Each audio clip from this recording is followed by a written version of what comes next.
ఈ వీడియోలో గ్రైండర్లో పిండిని చెయ్యి నలగకుండా తీయడం ఎలా అనేది చూపిస్తానండి. అది హ్యాండిల్ అంటారు, ఇది రాయి అంటారు, కింద ఉండేది రోల్ అంటారు. నువ్వు చెయ్యి చూపిస్తున్నటువంటి ఏ ప్లేస్లో కూడా నువ్వు చేయి పెట్టినా నలగదు. రాయికి రోలుకి మధ్య చేయి పెట్టినా కూడా నలగదు.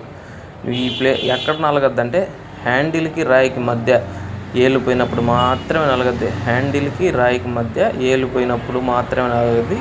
మిగతా నువ్వు ఏ ప్లేస్లో కూడా చేయి పెట్టినా కూడా చెయ్యి నలగదు. అదేవిధంగా బ్యాక్ సైడు రాయికి రోలుకి మధ్య చేయి పెడితే చెయ్యి నలుగుద్ది. ఆ ప్లేస్లో మనం సామాన్యంగా పెట్టము, ఆ ప్లేస్లో చేయబోయినప్పుడు నలగద్ది. ఇక్కడ ఒకసారి గ్రైండర్ ఆన్ చేసి చూపిస్తాను చూడండి.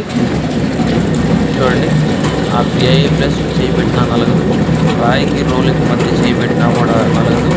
ఆ హ్యాండిల్ ఏదైతే హ్యాండిల్ ఉందో హ్యాండిల్కి రాయికి మధ్య ఏళ్ళు పోయినప్పుడు మాత్రమే ఏళ్ళు నలుగుతాయి. మిగతా ఇంకే ప్లేస్లో పెట్టినా చెయ్యి అనేది నలగదు. ఇంకా బ్యాక్ సైడ్ కూడా చేయి పెడితే నలుగుద్ది. ఒకసారి గమనించుకుంటే సరిపోతుంది.